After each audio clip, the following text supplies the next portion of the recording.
So there are three different concrete classes that implement sets, and one of those is LinkedHashSet. The other is HashSet and TreeSet.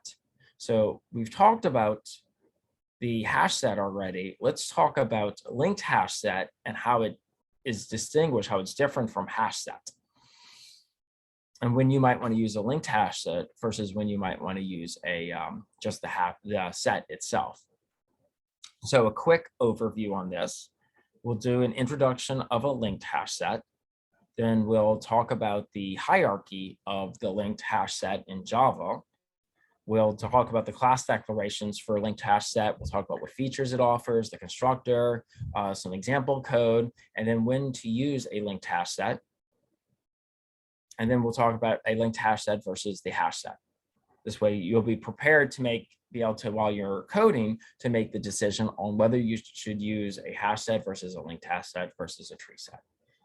So a LinkedHashSet in Java is a concrete class that implements the set interface and extends HashSet class with a doubly linked list implementation. So it internally uses a linked list to store the elements in the set. Now recall so a LinkedHashSet class is the same as a HashSet class, except it also maintains the ordering of elements in the set in which they are inserted. So LinkedHashSet not only uses a hash table, hence the term hash in the HashSet name of the class, but it also stores elements using and maintaining a doubly linked list so that the order during iteration can also be maintained. So whereas a HashSet is an unordered set, a LinkedHashSet is an ordered set. So if for any reason ordering is important, then you should consider using a LinkedHashSet over a HashSet.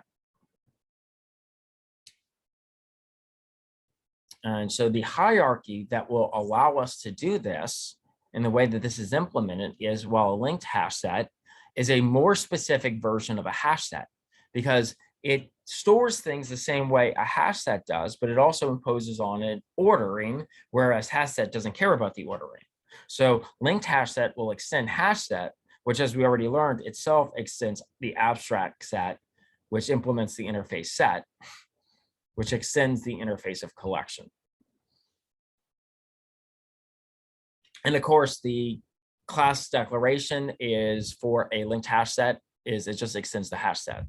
Right, so it's a more specialized version of a HashSet, and it's more specialized in the fact that it does everything a HashSet does, but it has an additional constraint that it cares about the ordering, and it does that by internally having a doubly linked list, just like our linked list class that we saw in a prior lecture.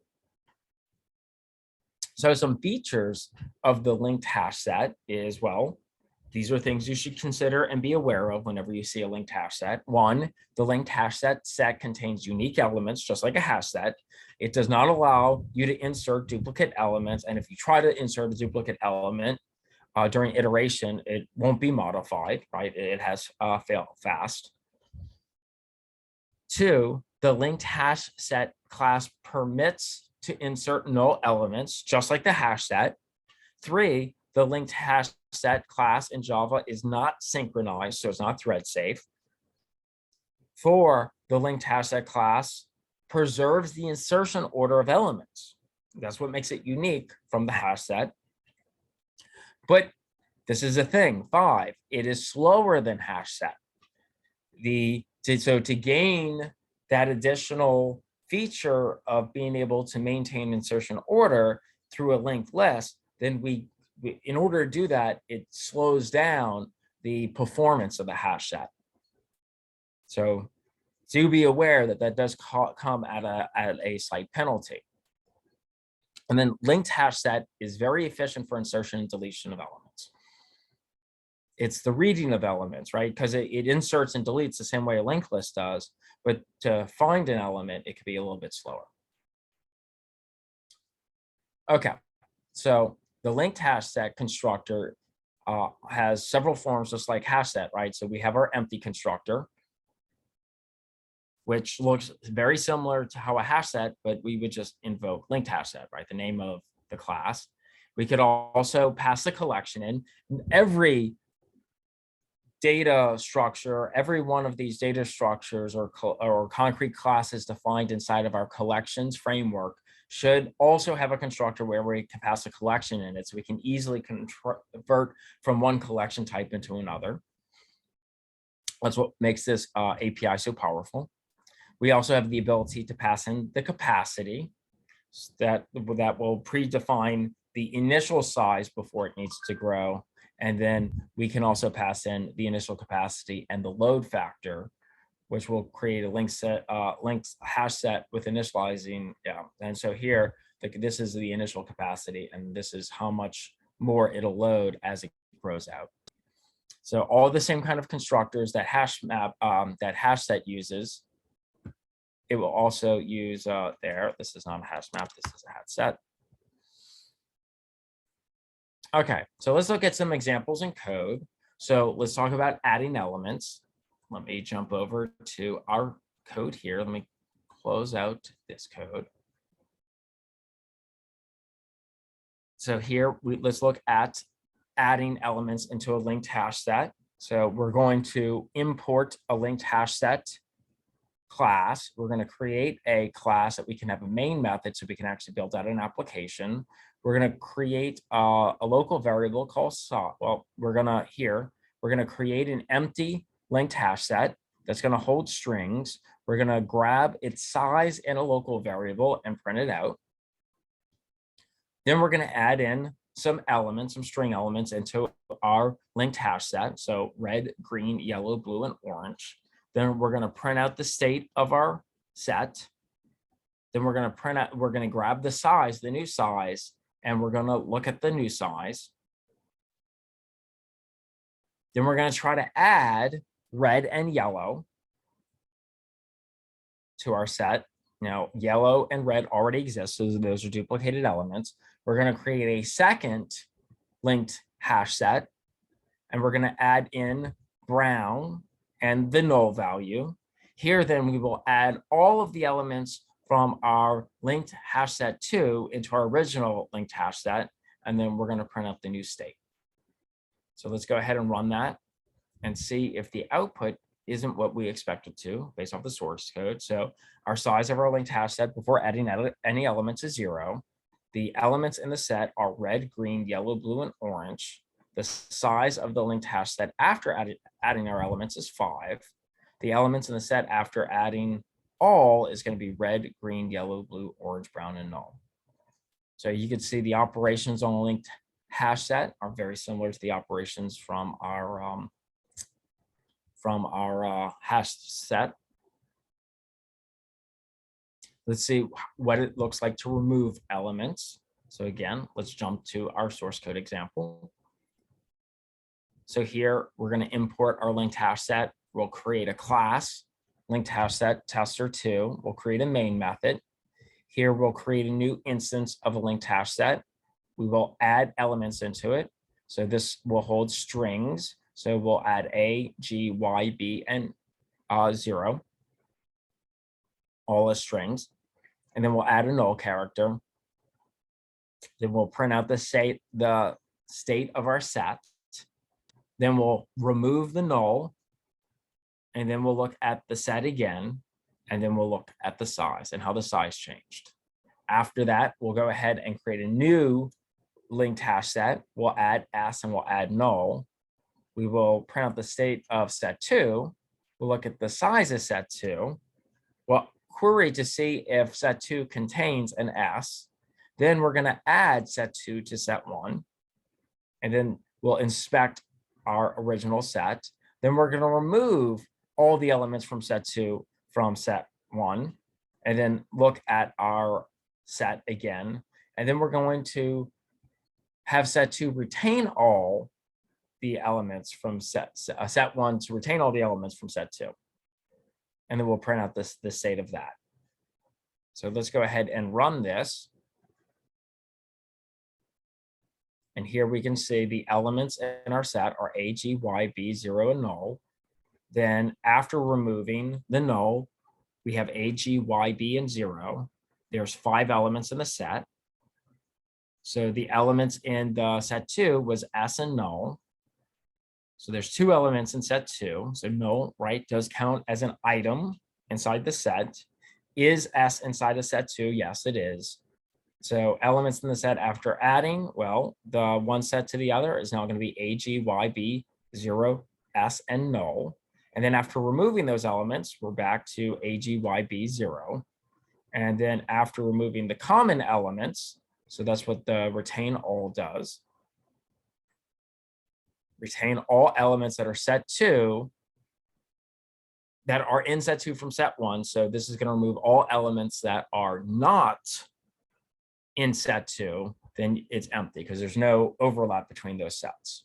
So what's great about sets is if you know any set theory, like the idea of a Venn diagram, effectively, you can use that to determine whether there's overlaps or whether there's or remove the elements that aren't overlapping. So you kind of do the same operations that you would do in set theory using sets. So very powerful in that mechanism as well.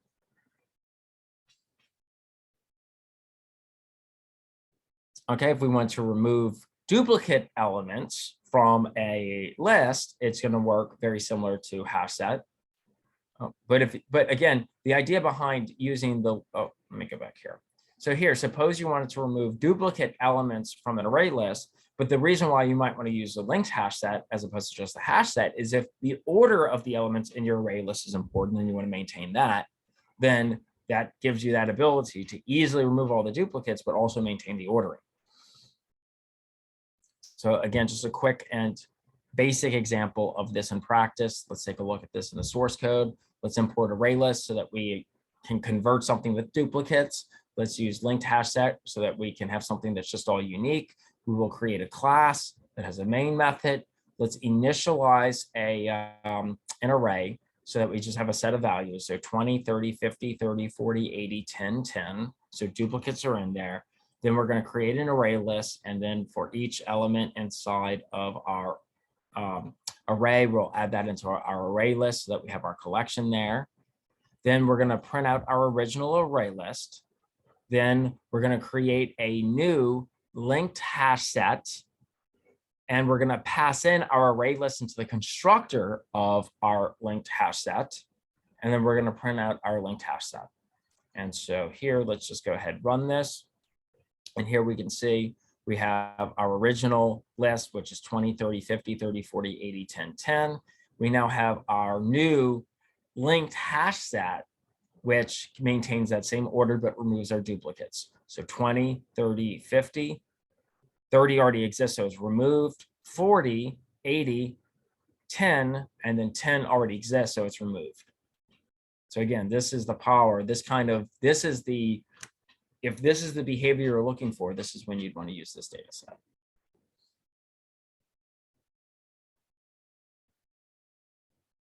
And let's take a look at an example of how we might consider iterating over elements in a linked hash set. Let's see, I have we simply put the little squiggly line between the open close. Oh, that's a notational thing when using arrays. So right here, what it's doing is the IDE is just illustrating that the integer type is put there, but actually in current notation, you don't have to put that anymore. You can easily just leave it as a diamond operator and run that, and it should run just the same. In fact, this is the preferred notation as opposed to what you saw before. And what you were really seeing, though, was IntelliJ collapsing the defined data type, since it's already declared here, kind of violates the drive principle and just makes your code more verbose. So it was hiding it under a tilde, which I could expand out.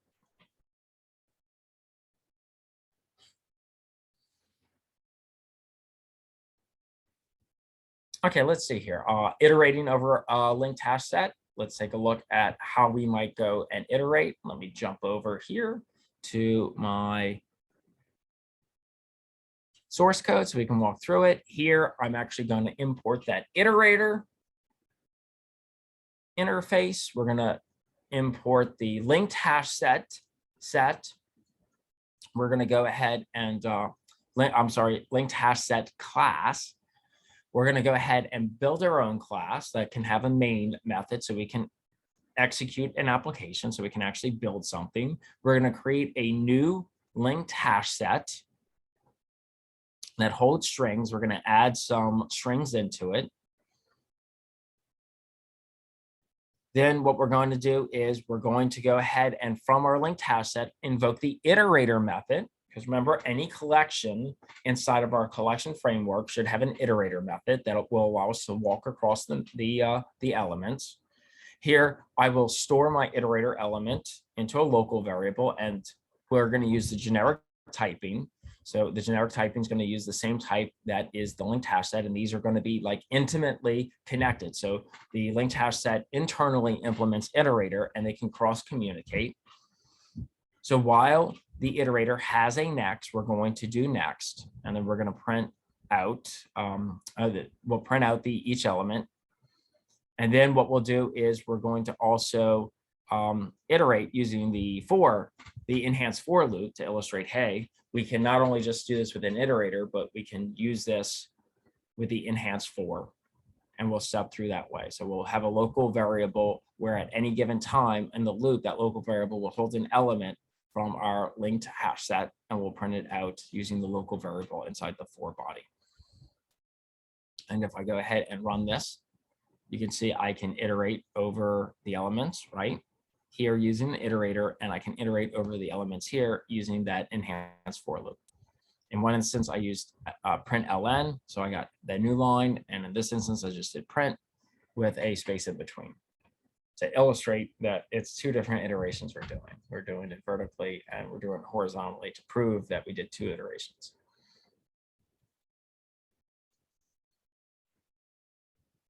And then the final example I want to say on here is going to be adding a custom object, just like what we did last time. So here we'll create a custom object like person, and we will add that person into, we'll use that person as the data type for our hash set. Oh, I don't need a. So let's go here into our code. So again, we're going to create a custom type person. A person will be defined as a name, as an ID, and a city that they are located within. So our constructor will take a name, ID, and city that will then bind the parameters to the instance variables. So now when we go and import our LinkedHashSet and we build out our class to actually build out an application, we have our main method. Here we can now create a LinkedHashSet of data type person.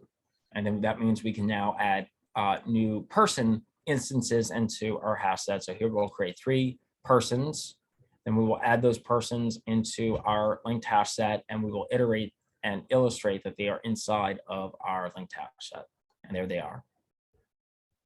So just illustration that you can use your own user-defined objects inside these collections.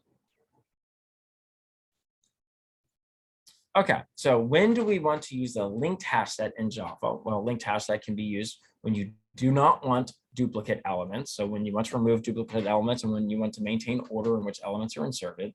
If you want to impose different orders, such as increasing or decreasing order, you can use the treeSet class that we'll learn about next. So which is better to use, HashSet or LinkedHashSet? Well, that really depends. If you do not require to maintain order in which elements are inserted, then you want to use HashSet because it's faster and it's more efficient than LinkedHashSet. But if ordering is important, then you always have the option of a LinkedHashSet. And so that was, so LinkedHashSet represents one of the 3 concrete classes that implement set inside the collections framework.